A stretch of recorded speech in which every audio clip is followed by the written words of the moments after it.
Hello and welcome back to Streaming Media Connect 2024. I'm Steve Nathans Kelly, editor of Streaming Media and chair of Streaming Media Connect. Welcome back to our session on 5G ATSC 3.0, streaming in the future of broadcast media. And before we get started, a few quick housekeeping notes. $50 gift card goes to the first person to name the tune you just heard, but you must be present at the end of the session to win. And if you attend 2 or more sessions this week, you'll be entered to win an OBSBot Tail Air 2 AI-powered 4K PTZ camera. And the winner will be notified by email after the event. So don't forget to join us May 20th to 22nd in New York City for Streaming Media NYC. As soon as I get through with its introduction, I'll put a link to that in the chat for anyone who hasn't seen it already. And registration is open. I'll put a link in there for a 25% discount for anyone who uses my code. Speaking of the chat in the chat, ask questions in the Q&A. We already have one question in the Q&A that I see. We'll get to as many questions as we can at the end of the session. Sessions from all 4 days of Streaming Media Connect are now appearing on our YouTube channel. I'll also put that link in the chat along with a playlist where all the sessions will be. And I think that's everything for me. So I'm going to throw it to our moderator, Rob Dillon of Dillon Media Ventures, who is going to run this session. Are you out there, Rob? I am. I couldn't remember if you were going to start me or if I had to do it myself. All to you. Rob Dillon, professional streaming media moderator. I don't know how many sessions you've moderated for us, but I count them on all my fingers and toes. I don't believe. I was just going to mention, because I've been working with you guys for about 10 years now, and I've always been on panels as the voice of broadcast, because I've been in the broadcast industry with so many pure plays in our industry and people that don't understand what happens on the traditional side. So as you can see, this panel is broadcast centric, and the people we have on the panel is broadcast centric. And we hope to use this as a way. I know every panel I've done in the last few years, there's always been like one 5G or one ATSC 3 question.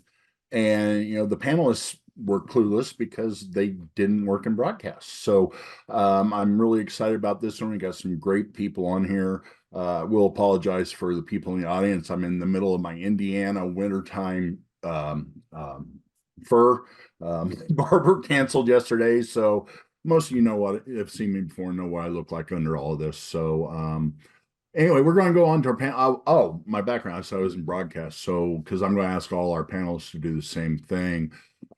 Just recently left a startup in Omaha called Straight Arrow News, but before that I have spent time with Sinclair, Cox, and Tribune. So for full disclosure, full transparency, Scott Ehrlich is with Sinclair. Kerry Osland is with Scripps now, but him and I work together at Tribune, so we're all fairly familiar with each other. And with that, I will ask the panelists to introduce themselves and what their concentration is within the ATSC 3 and 5G space. And we'll start with Kerry, since he turned on his camera first, and we'll go that way.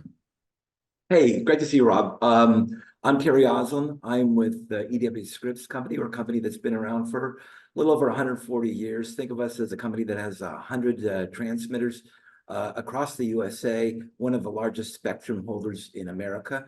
And my role as Vice President of Strategy and Business Development, I focus on highest and best uses of spectrum. ATSC 3 takes a great deal of my time, energy, and focus, as we are among the many, many broadcasters rolling out new services across America. Thank you, Kerry. Madeline. Hi, Rob. Hi, Kerry. Hi, everybody. My name is Madeline Noland. I'm president of Advanced Television Systems Committee, and we are the organization that developed ATSC 3.0. In fact, we're the organization that developed ATSC 1.0 also, which is a system we all know and love. I'm very happy to be on this panel with Mr. Osland and Mr. Elrich. Both of their companies are members of ATSC, and their engineers had a very strong hand in developing what ATSC 3.0 has become. So very excited to be here and hopefully answer some questions about what is ATSC 3.0, NextGen TV, 5G, and 5G broadcast and everything else all about it. Thank you. Thank you, Madeline. Scott. Howdy. So Scott Ehrlich, Chief Innovation Officer, Head of Corporate Strategy at Sinclair. And no, I'm not totally sure what that means either. I'm sort of Sinclair's version of a Swiss Army knife. So my portfolio spans from developing new content for the stations, for the networks, our multicast networks, our recently launched fast channels. A lot of the two initials A and I show up in my life a lot, but also planning sort of future-looking businesses and how we're going to, not necessarily from a technical standpoint, implement ATSC 3, but some of the business opportunities we're going to pursue that it enables. Excellent. So we've got a really good panel here, two broadcasters and a standard setter. So speaking of, one of the things, especially from those of you looking into the broadcast side in ATSC 3, there's 1,000 acronyms and everything means different. It means different to different people. But since we do have somebody from the standards body on here, we're going to let Madeline actually go through what each thing actually is. So Madeline. Great, thanks. Hopefully you can see my screen here. I'm going to try to untangle some of the alphabet soup for everybody. So across the top of this, we see 5G, 5G MBS, 5G broadcast, and ATSC 3.0. In some ways, ATSC 3.0 is the easiest thing to explain. It's the 5G alphabet soup, which people have their own ideas about what it is, but it's a little bit broader than that, and would like to just take a minute to bring you up to speed on what each of these things means. So the first category that we ask ourselves is this a unicast or a broadcast system? And by unicast, we mean everybody gets their own stream, whether it's a text message or a telephone call or linear content, it doesn't matter. Everybody gets their own stream. And that's the way OTT services work, and it is the way most cellular two-way services work. They are unicast networks. The other three technologies shown here are all broadcast systems. In other words, you put out the content one time and various receivers can quote unquote tune to it in order to consume the content. So it's a one-to-many kind of system. The next thing that we talk about here is whether it's a one-way or a two-way network. In other words, is it inherently able to send stuff back, or is it just one way downlink only? And of course, with 5G and 3G and 4G LTE and the internet and others, these are two-way networks where you're able to exchange text messages, you send messages up, and you get messages down. With all of the others, these are one-way networks. They are broadcast downlinks, which doesn't mean that they don't have a way of getting information back to the original server. There are ways definitely to do that with all three of these technologies, but they are inherently one-way broadcast downlink services. And the next one is, what is the technical backbone that is behind each of these technologies? With 5G unicast, which is what we all think about when we have our phones and it says 5G, and that's pretty much what it is, it's based on 5G technology. 5G MBS is called Multicast Broadcast Services. And this is 5G's answer to broadcast one-way services. It is based on 5G new radio technology. Whereas 5G broadcast is actually based on 4G technology. And ATSC 3.0 is based on ATSC 3.0 technology, as you can imagine. And then you get into what is the main use case for each of these systems. Certainly 5G as a unicast system is targeted at your phones, but there are many more systems and use cases that are in discussion. 5G MBS, which is the multicast broadcast system with 5G new radio, is actually largely being used in private networks, where you're thinking about Industry 4.0 kind of B2B applications. It's not really at this time being considered as a consumer-facing technology. That may change over time, but for now, that is where it seems to be starting. 5G broadcast is primarily targeted at phones. It's not targeted at television sets, but one could envision 5G broadcast being targeted at more than just phones. Pretty much anything that has a cellular connection. You can think of fixed wireless access points. You could perhaps think about the Internet of Things, cars and whatnot. could all potentially be targets of a 5G broadcast signal. And then ATSC 3 is primarily targeted at televisions, but it was also designed to reach phones and set-top boxes and cars and buses and digital signage and lots more. So that's kind of the landscape here. And I think that it's important when we talk about 5G and 5G broadcast and ATSC 3.0, we understand what each of those things are going to be about. You won't hear that much about 5G MBS. I added it to this slide because some people will hear about it and they'll wonder if it's the same thing as 5G broadcast or the same thing as 5G. It's kind of not, but so it's just there for an FYI. But I think when you're going to be listening to the esteemed panel here, you're mostly going to be hearing about 5G and ATSC 3.0, and there may be some information about 5G broadcast from some folks that that might be working with that as well. So that's kind of the level setting, and Great. I can pass it back to our moderator from here, and I can stop sharing as well so everybody can see people's cameras. Appreciate that slide, Madeline. And since this is a streaming conference, we'll probably be concentrated more on ATSC 3.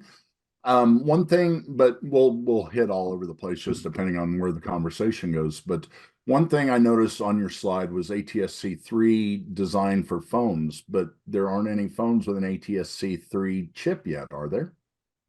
There are not, other than prototypes, but interestingly, 5G broadcast is designed for phones too, and there are no phones with a 5G broadcast chip in them either.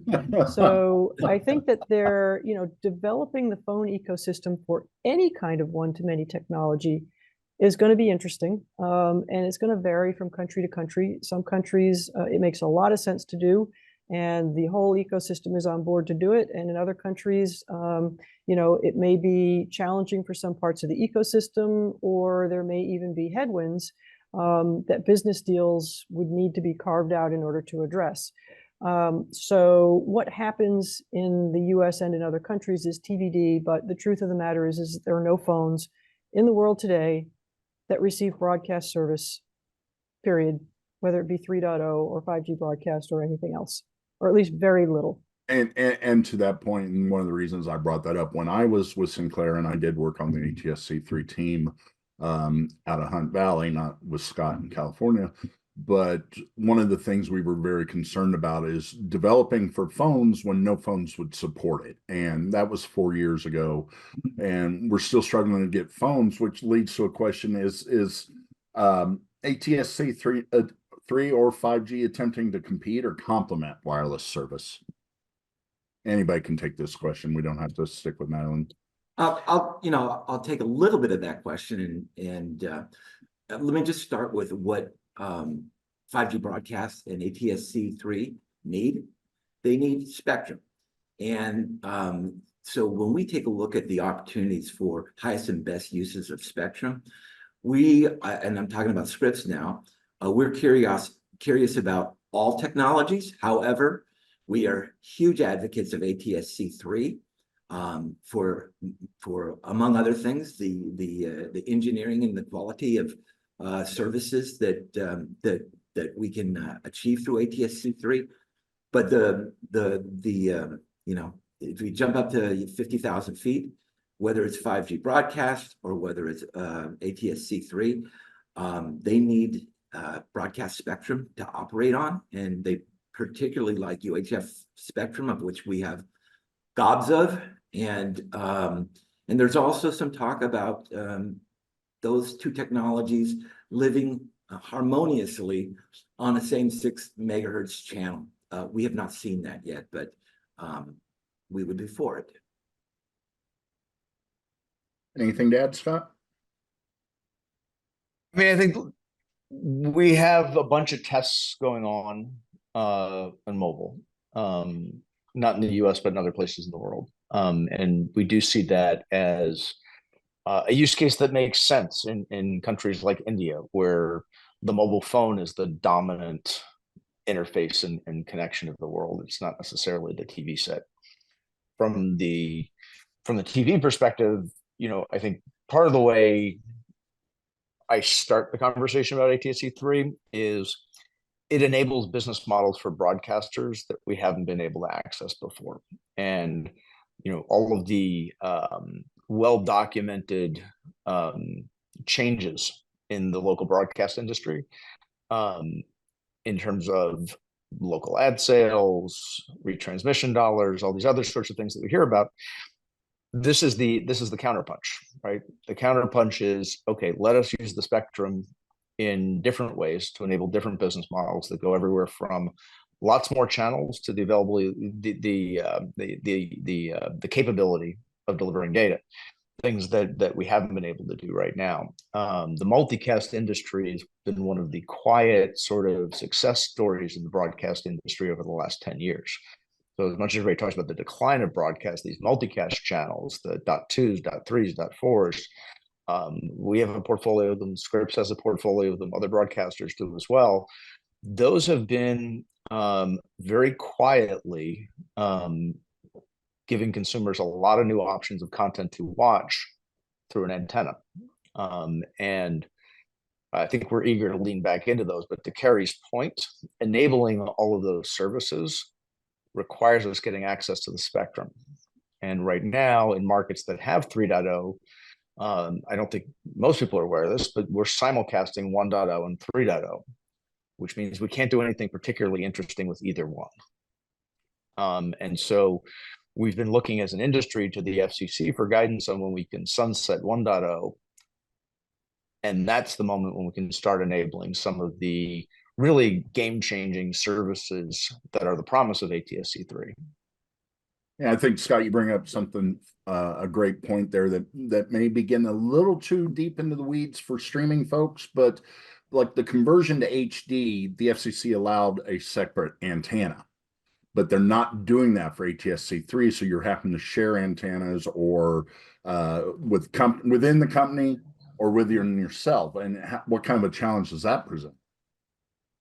Well, it's a massive logistical challenge, but I'll take the first part of what you were saying there, Rob. Technically, ATSC 3 is an optional standards change. The FCC is not requiring station. By the way, somebody keep me honest on here. I am not the government relations person. I'm like the make pretty pictures person, right? So it's not a required standard change, which is why there actually is a requirement that if you're going to do it, you have to maintain your 1.0 signal.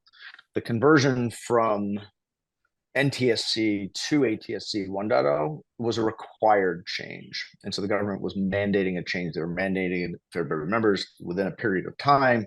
The period of time kept getting extended and changed and moved, and they provided a dongle for legacy sets to be able to receive things, and all the things that go along with a mandated standards change. I think from my perspective,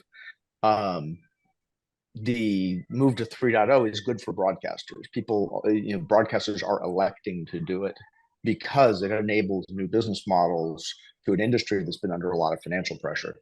By the way, I don't know if that's coming through, but I'm near UCLA Hospital. That is not people coming to get me. They're just on the street. It's probably, I don't know if we said it already, but our standard is an IP standard. I mean, television becomes a full-fledged part of the internet.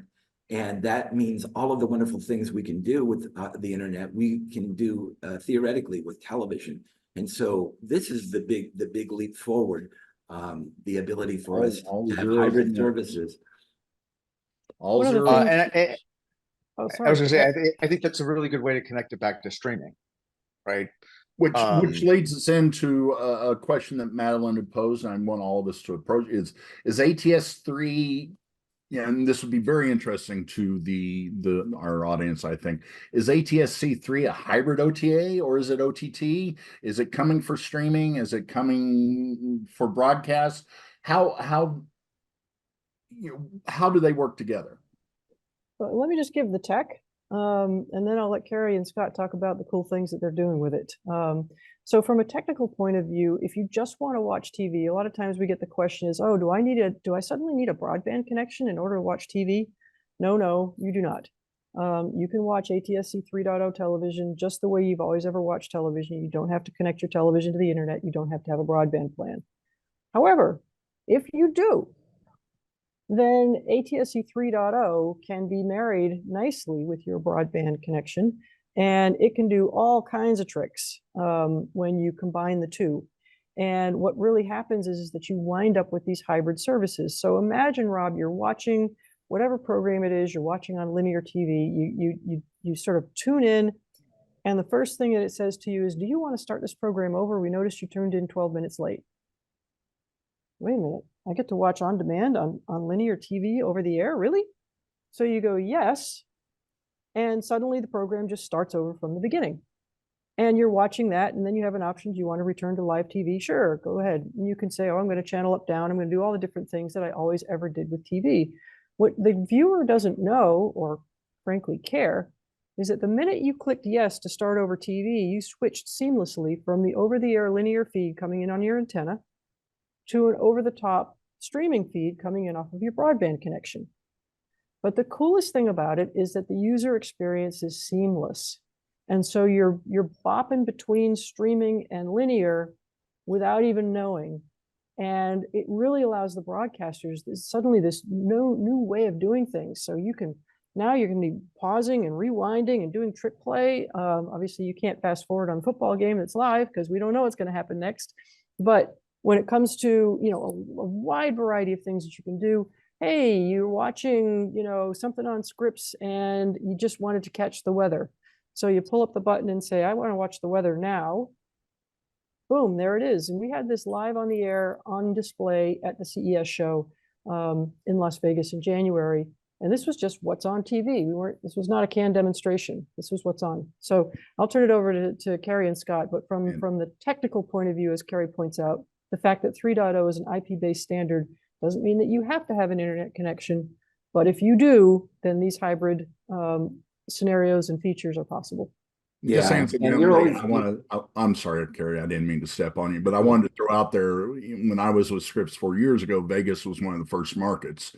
And I still think they were one of the first markets just for all the shows out there so we could show it off.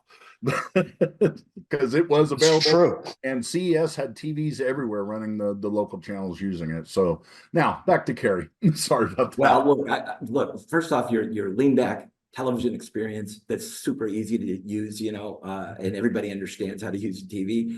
That's not going away. But if you want to be engaged, we can create ways for a consumer to be further engaged in the programming.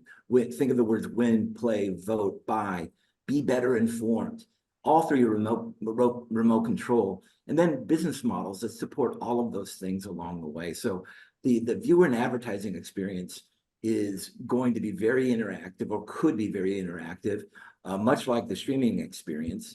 And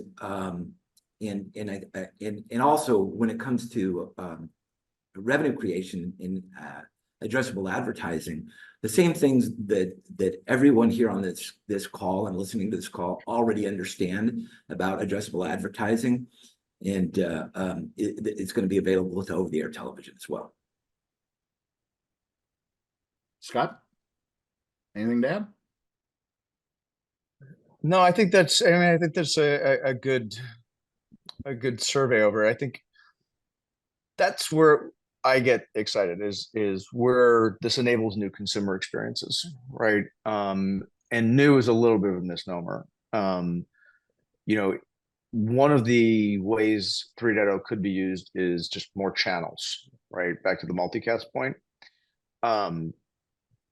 But it can be enabled in personalized ways. Like if I know it's you, I can serve things to you. To Madeline's point, I can do a lot of the things that we can do in CTV today. So when we look at CTV is a little bit of a petri dish, right, for what we can do on television. And we just launched 25 local fast channels, right? They're local news fast channels in 25 of our markets, and we'll launch the next 25 and whatever. Really easy to imagine a world in which a dedicated news channel is one of the first channels you click down when you're watching a local channel. There used to be, a long time ago, Cablevision launched something called the MSG Metro channels in New York. And it was this package of 3 channels. One was a dedicated local news channel, one was a dedicated local traffic channel, and appreciate, yes, that's before the days of Google Maps. And I think the other one was a dedicated local events channel. But these types of bespoke local channels, today the only place you could do them would be fast. But to be able to have them on fast and over the air starts to become a more complete broadcast picture, if that makes sense.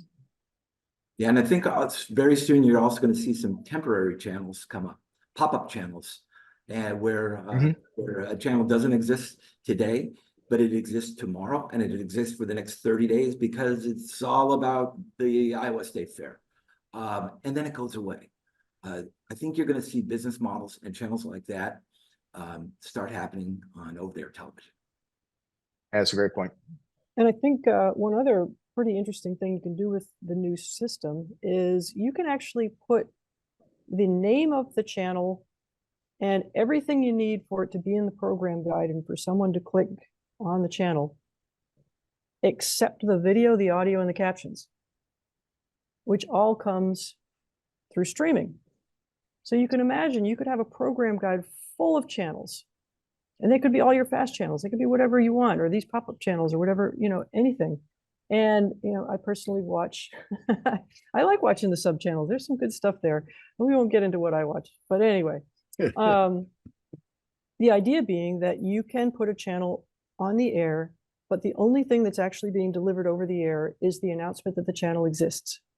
When you click on it, you're automatically brought into a streaming experience, and you're seeing the linear content come in over the top.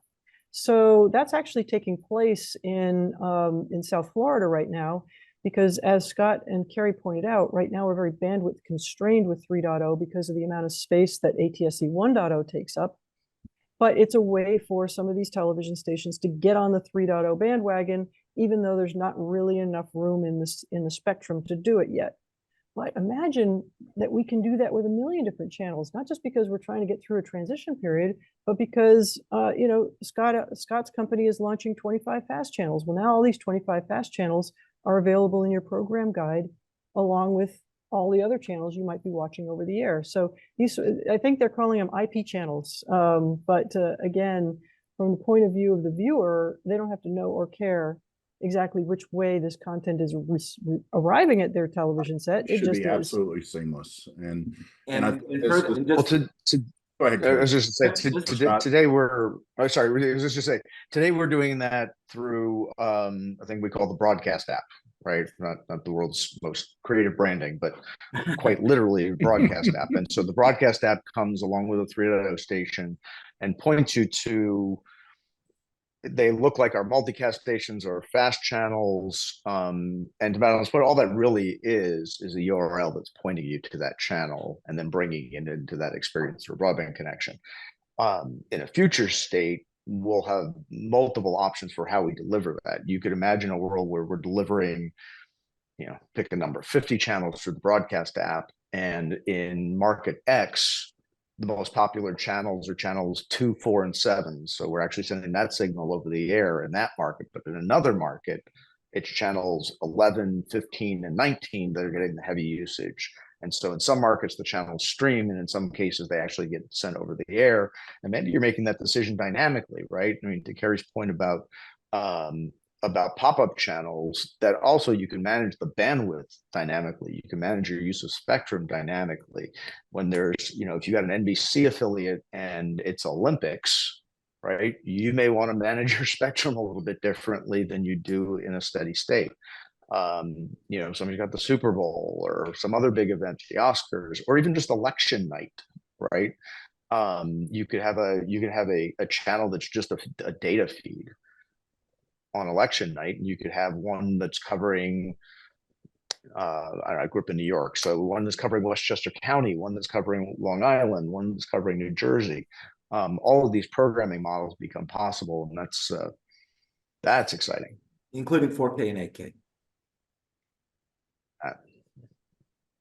And I think we probably this next one I'm bringing up is actually straight from the description of this panel, and I think we attacked most of it in this last question, but I want to see if anybody has anything else to follow up with it. Let's talk about how ATSC 3 and broadcasters in general face the challenge of linear streaming services, the fast channels.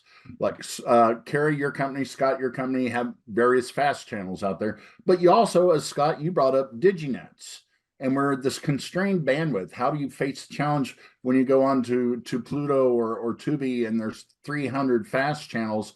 How is 5G ATSC 3 going to complement that, or is it a competitor? Well, I think it's going to be a platform for, I think Scott has laid out a really good plan, and that is for it to be included on our platforms as well as other platforms. And so, one of the things we have a company that has a product called Tableau, and that Tableau is a little tiny box that's you put anywhere in your house. You connect a single antenna to it, and the program guide is a beautiful, Hulu style program guide that has the OTA channels and the fast channels mixed together. And again, what Scott was saying, I mean, and Madeline was saying, the consumer, just wants to watch TV, and getting that guide information and then moving to it, whether it's broadcast or whether it's streaming, that's just going to be available and out of the box. So, I guess when I think when you put it in the terms of competition, I think there's competition for time. And obviously, when I was a kid, I think we received 6 channels, and now we receive 6,000. And so there's just, it's going to mean that great content has to be showcased, and great content, if it's showcased, will be found and watched. Yeah, the thing I would add to that is I take a very broad definition of the word broadcasting, right? To me, broadcasting at the end of the day is the art of aggregating an audience to a piece of content and then selling those eyeballs to an advertiser. And if you take that point of view, fast channels are broadcasting. Multicast channels, I think everybody generally considers as broadcasting, but under that definition, fast channels are broadcasting. And this is one of the challenges we've had as we license content to the stations from the studios, right? The studios have their streaming services, and if they're paying money for a first run show in syndication, they also want that show to be on streaming service X or Y. And from a pure broadcaster standpoint, that means they're competing with us. They're competing with us, to Carrie's point, for the time and attention of that viewer. They're competing with us for the right and ability to deliver an ad to that viewer. And while on the content side of the business, which is also part of my world, we think about these shows and we understand in order to make the shows profitable, we need a cocktail of windows to kind of get there. By the same token, if we're going to be the broadcaster of a show in a market, that actually has a different meaning to me than I think it does to most people. Certainly that it does to the studios today, who want a license for syndication, and they want a license for multicast, and they want a license for fast. And I get it. Like, if I was sitting in a studio, I'd want to tap as many windows as I could tap to. But at a certain point, we create confusion for the consumer, who says, well, wait a minute, there's Kelly Clarkson's on four different services. It looks a little bit like which one's today's show, right? And you never want to create that level of consumer confusion. So there's going to be some things we have to navigate along the way. But to me, it's just all broadcasting. I agree. So let's move away from that one a little bit. ATSC 3 just released 76 market, Madeline, Chicago, the 76. Well, I think it's 75 or 76 markets, but I think the most important number there is that it reaches 75% of households would have access to an ATSC 3.0 service, in most cases, multiple services. So it's reaching critical mass, That's right. More. And with Chicago, I said Vegas was years ago, but because I was involved in that. But Chicago surprised me that they just now got ATSC 3. And a funny story is, when we were deploying into Vegas, I remember calling the chief engineer and the chief digital person of the station, the Sinclair station out there. I said, what are you talking about? We ain't launching anything today. So it was very fragmented, and they didn't realize what was going on. But we're 4 years later now. So how is the technology being utilized by broadcasters? And conversely, how are consumers, if they're even aware it exists, how are they using it? Well, I'm Well, going to defer that to Carrie and Scott for sure. Yeah, well, first off, they're watching TV. There's over 10 million sets that are out there, and we're on our way to 25 million sets in the next couple of years.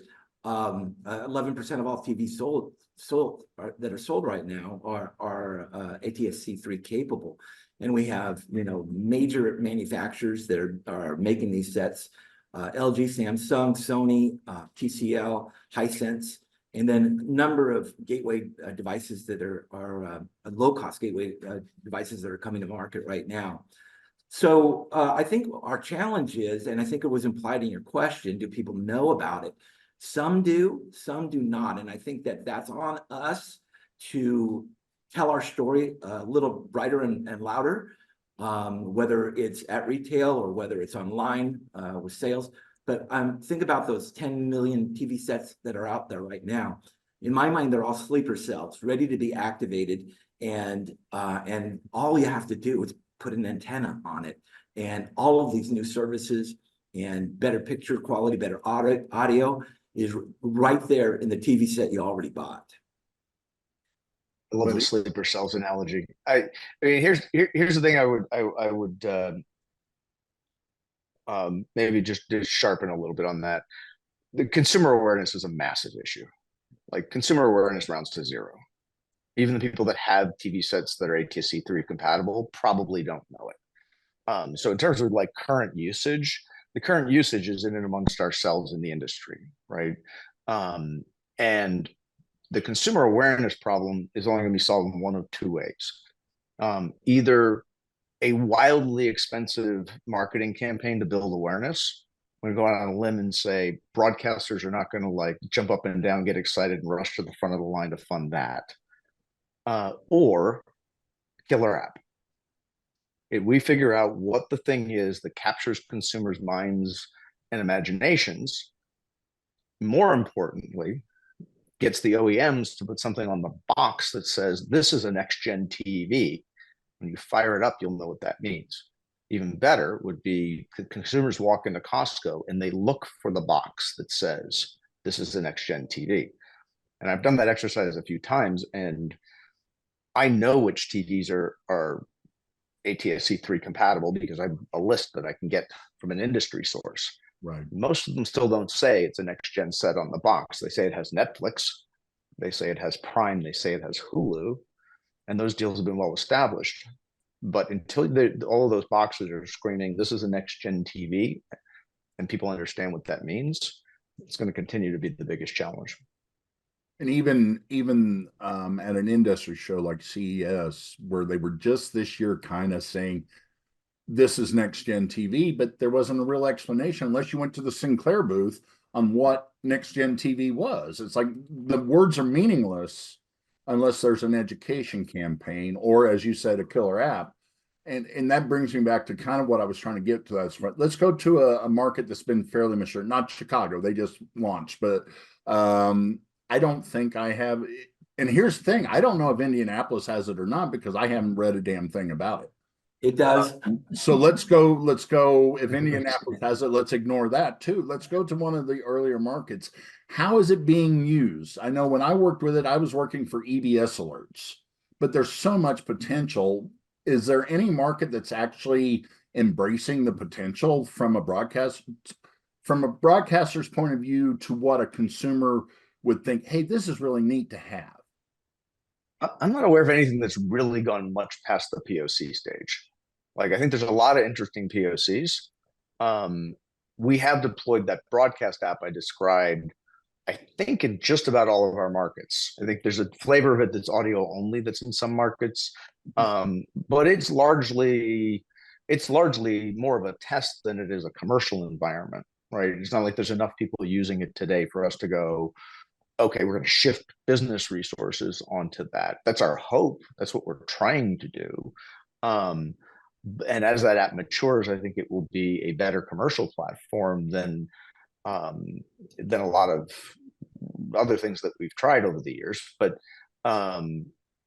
it'd be hard for me to say that that app is at a meaningful scale of usage right now. Yeah, and I agree with you. I mean, when a consumer takes a 3.0 set out of a box and turns it on, we need to create a palpable experience for them that is better than what they had before. And if that includes the killer app, I agree with you. I think that's that is something, but it needs to be palpable. And right now it's not, and it is because of the simulcast requirements that we have, and we are hoping to get those changed, get unchanged, chained, and allowed to have the elbow room to do the kind of interesting work that we know that we can do. And I will tell you, We wanna just just- can't get caught up in Madam, how go ahead. complicated Let me it is. chime in on that real quick, Rob, before you jump in. right? Yeah, go ahead, Which is, madam. Carrie's exactly right. When South Korea launched ATSC 3.0, they came out with one marketing campaign, which was very, very simple. 4K, done. 4 is more than 2. UHD is better than HD. We are done. That is what you get. And it was so easy. And what Carrie is talking about, and Scott, is that we can't do 4K right now. And so our marketing campaign is not so simple. But there's so many things that we can do, even with the bandwidth that we have. So, you think about the broadcast app, it doesn't take up quite as much room as, for example, a 4K video. 4K video takes up a lot of room. And the other interesting thing is that when you are reaching people with connected televisions, you're relying on the over-the-air signal to send some small pieces, and then the big pieces are coming in over the broadband. So I think that's important as well. And it was interesting because I follow all the industry news. It's what you got to do. You read cord cutters, you read TV News Check, you read TV Tech, you read all these things. After CES, it was the first time I'd seen a reporter characterize something as a quote unquote killer app. And they did that with the two things. One was the start over TV that I mentioned before. People were like, oh, you can do that? Cool. And that's been proven out in Europe also. The killer apps in Europe, because they've had interactive TV for a while, is start over and one that they call catch-up TV, which means you can watch yesterday's episode or the day before's, or in fact, you can just sit there and binge all day if you want to. But the other one was this music video channel. And that was very cool. You tune into the channel. It was called Roxy Music, and this was on the air in Vegas. I think it was done as a pop-up channel. I think it was there for the show, and I don't think it's there anymore. But anyway, you go and you're watching music videos like you were watching MTV. But maybe they're showing classic rock, and you don't want to watch classic rock, and so you bring up the menu and you're like, I want to watch country. Boom, there's country. I don't like this song. I'm skipping that song. Boom, you're skipping that song. So you're practically in almost a YouTube type Spotify environment from the over-the-air environment. And those were the two things that the editors of various publications walked away and literally said killer app after CES. So, and those things we can do in the bandwidth that we have today. And we could talk about, and literally I have like 5 more questions I could ask in this various arena, but I just saw one of the user questions in the Q&A, and I'm going to bring it up because it was actually a bullet point in my list as well. So back 4 years ago when I was working on this, the TVs, there was only 2, and they cost 10 grand a piece, and now they're obsolete. The reason for that being this question, and I'm going to read the question exactly, and then I want you guys, because I've got it much simpler in my notes, but I'm going to read this question, and it's from an anonymous attendee. Talk about the elephant in the room, how ATS3 and DRM as an industry will come together and choose a common technology for set-top boxes and TV manufacturers. Like I said, the two $10,000 TV sets from 4 years ago can't play a lot of the signals now because of DRM. So let's open that can of worms. Well, first off, the $10,000 ones can play the DRM. This is a whole lot of nothing, quite frankly. The DRM is there are certain devices that got out there and they didn't get security, A3SA security, and then some of us have started to encrypt our signals, and almost all devices can decrypt those signals. There's a few players, and they are small players, pretty vocal, that had devices in the field. They knew that encryption was coming, and they put them into the marketplace anyway. And that's where the cry foul is. But none of us want to have fewer viewers. We just want to make sure that the content that we have access to bring our viewers is encrypted if it needs to be, because many rights holders want protection, and we will bring them the content protection that they get on every other platform, and it needs to be on television too. Yeah, I'm old enough to have lived through the, is DRM going to be the end of streaming conversation? That seems to have gotten solved, right? Security is important, but it's also solvable. Like, it's not something I would obsess about. Okay, and if you look this up, as I did before this, it's two camps. It's the Kerry and Scott camp that say don't worry about it, and then it's the other camp, the sky is falling, this will prevent it from being adopted. And it seems like there's a lack of rational. By the way, it did retard the adoption of streaming. It didn't end it. Oh, definitely it's slower. Definitely did. Like, when we were sitting around in '99, like, the first time we had HD streaming, we hadn't rolled it out publicly yet, but the first time we had it, like, that was the big concern the studios had, is you start streaming in HD and all of a sudden, all of these big studio libraries will be worthless. Joke's on them. All they had to do was fast forward a few years. But we solved it. We got engineers together with engineers from the technology companies, with engineers from the studios, and we figured it out. And we figured it out that I don't think locked anyone out. Maybe there's some edge cases with some really old computers that made it hard. It was more about the operating systems than it was about the computers. So this is a problem that's been solved before. So it's not for me, it's not a don't worry about it. It's more of, I've seen that problem solved multiple times, and I have a high level of confidence it'll get solved here too. Agreed. And it's quite frankly, it's already solved, except for those devices that got pushed into the field too early. So, and by the way, I wanted Rob, don't let your viewers here think that they're just $10,000 sets out there. You can get sub $500 sets. Oh, definitely now. I was talking about 4 years ago. Yeah. There were only 2 TVs from 2 manufacturers, of which one's not making them anymore. And then, we were all at CES in January, and there were $500 sets out there that had the tuner in them. And from Hisense and TCL, which are considered value brands, it wasn't just the Samsungs and Sonys. So the TVs are out there, and I was going to bring this up earlier before we got on the DRM. I find it fascinating that we're talking about getting the consumer awareness, but back 4 years ago, it was like, okay, we got to get manufacturer adoption first.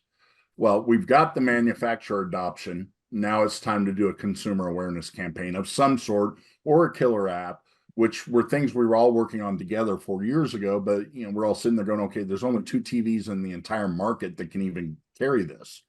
So I loved at CES this week, Madeline. I loved at CES last month, seeing all the different manufacturers and all what we would consider value TVs with the tuner in them. Madeline? Yeah, thanks. It's interesting to see what other countries are doing also. Jamaica is going to be rolling out ATSC 3.0. They have a couple of, pilot sticks on the air now, and it's good. But they started their consumer campaign before the technology was available and before there's devices in the marketplace. And they're Jamaicans. They know how to entertain, I'll tell you that. Their commercial is so much fun. It's just terrific. And it's combined with, outdoor advertising, radio, print.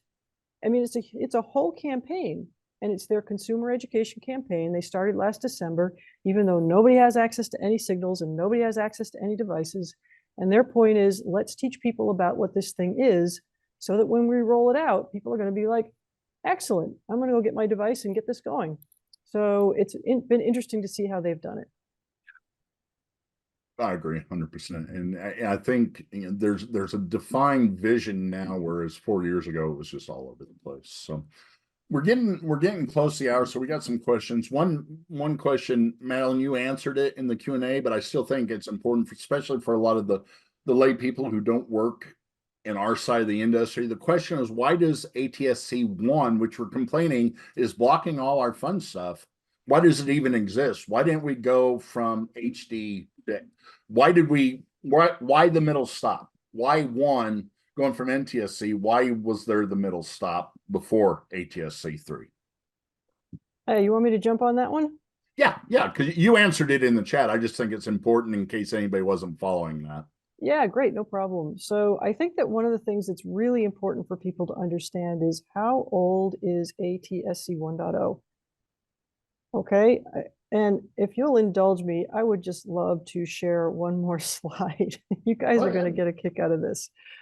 Let me show you this slide. Here we go. We'll go here, and I'm going to share it. So this is going to share a screen. And I don't know if you want to give a prize to anybody who can recognize the person that's going to appear on this picture, but this is ATSC 1.0 in perspective. This is what computers looked like. This is what modems were. This is what cell phones looked like. Bring your crane, because it's heavy. This is what we were watching video with. And this is ATSC 1.0. So what people need to understand is that this is a 25-year-old technology that was not something we could gracefully evolve. We absolutely had to switch to a new technology. So what didn't exist 25 years ago were a couple of things. One was the market forces that are driving consumer behavior today weren't there 25 years ago. And the other thing is that some of the technologies that are baked into ATSC 3 that were brought to the table by companies like Scripps and Sinclair, these are new inventions. These things didn't exist 25 years ago. So I think that broadcasters are absolutely right. It's time for an upgrade. If you want to keep up with the Netflixes and the Amazons of the world and whatever else, you can't do it with a dial-up modem and a DOS 3.0 computer. You just can't. So it's time for a new backbone. And if we could have done that 25 years ago, we would all be rich today. So unfortunately, those sorts of crystal balls didn't exist and still don't.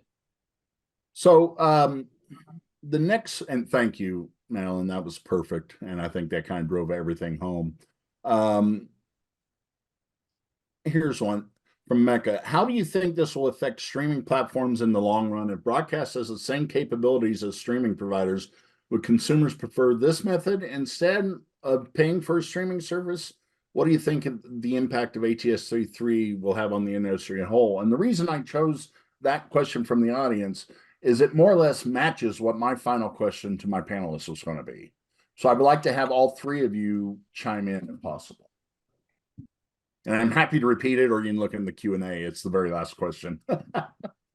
I guess I never start off thinking it's us versus them and one choice versus the next. I think two things can be true at the same time, streaming and broadcast. In fact, we've made it true in the same technology. And here's what we know is happening when people are cutting the cord, they're cutting the cable, they're cutting their satellite, and some of them have skipped over broadcast and went straight to streaming media services, completely forgetting about all of the premium free content that is still available over the air, like NFL and like NCAA and like local news programs and all that. So I do think what you're going to be seeing is I think you're going to be seeing a blending and not necessarily a choosing of one versus the other, but a blending of both. Yeah, and I want to make sure that Scott gets the last word, not me. So I'll jump in for just a minute. I think there's going to be an extent to which people won't know or care how their content got there. And there's lots of different ways to do this. And I'm going to show you one more screenshot, if I may. One of the things that people don't understand is that broadcast television is the most sustainable way to get popular content to anybody. This is a study that was talked about with respect to how much energy does it take to get content to people. And the top bars are how much the TV itself, just turning on the TV, takes. And the bottom part is how much does the distribution mechanism take. And there's over-the-air broadcasting, this little tiny blue. Here's streaming, and here's IPTV. for delivering this. This is energy consumption per device per hour, including the television set. So when you think about from the point of view of not only the most sustainable, but what that's going to translate into is the most economical way to get big data to people, whether it's video content or something else, you can't look away from the broadcast infrastructure, which is the most sustainable, most robust, and rugged system out there to get a lot of data to a lot of devices at the same time. And I'll hey, also look back at how much more as much as this boggles my mind, because I saw the electric bill from a transmitter tower one time, how much that broadcast transmitter cost. And then if you would aggregate all of both the, for lack of a better term, broadcast side, the streamer side to the consumer side, how much energy is involved in that. And a plug out, there are actually some streaming industry groups working on that problem now, but it's a very good point. It costs more for us as a society as a whole, whether you're looking at climate or if you're just looking at how much you're paying a month. And with that, we will let Scott have the last word. That's a dangerous thought. So my goal is to never care where a consumer consumes a piece of content. Like if our business model is in a position where it doesn't matter to us if you watch the content on device A, device B, over network X, network Z, as long as it's our content, we're engaging with the viewer and we're monetizing that interaction. As long as that's happening, like that's the core of our business model. And if we've learned anything in the last few years, it's mandates don't generally work. What does work is observing consumer behavior. And the consumer behavior we've observed has got nothing to do with over-the-air versus streaming versus cable. It's got to do with what people want to watch, where they want to watch it, how they want to watch it, and under what terms they want to watch it. And the best thing of all about creating experiences for consumers is if you listen to them, they will tell you. And a lot of what you're hearing in the move to fast is consumers like freight. Well, that's a shocking development we don't ever need to do research on, right? What we're also hearing from consumers is they want flexibility in when and where they watch their content. All right, cool. We better enable that. But I don't think, we'll go back to what Carrie said. I don't think about things in terms of streaming or over the air. Sometimes that makes me unpopular at a broadcast company, but I don't. Like what I think about is, can I capture that consumer's mind and imagination for a period of time? And can I make that an engagement that is useful for them and profitable for us? It's kind of that simple. Which would easily run us into the next hour of this conference if we had one on value. And my first boss at Tribune, Jason, you remember him, and Carrie, eyeball is an eyeball. Why should it be worth any less on this platform compared to that platform? And we could talk on that side of it for another hour. We didn't hit things on like digitization. We didn't hit automotive uses. This is a fascinating topic. And I hope Steve will have us do some more of these, just because there's so many different areas. And with that, I'd like to thank Carrie, Scott, and Madeline. This has been a fantastic panel. One of my favorites, other than the "Why are we still doing this shit" one from a couple years ago. But Thanks, it's Rob. been great, and thanks everybody. I see Evan finally showed up. Thanks for joining us, Evan. And with that, our panel is done. Thank you, everybody. Yeah, this Thanks very much. has been great. Thanks so much. Thanks, everyone. You're taking notes and learning from this conversation. And yeah, thanks to all the panelists. Thanks to everyone who attended.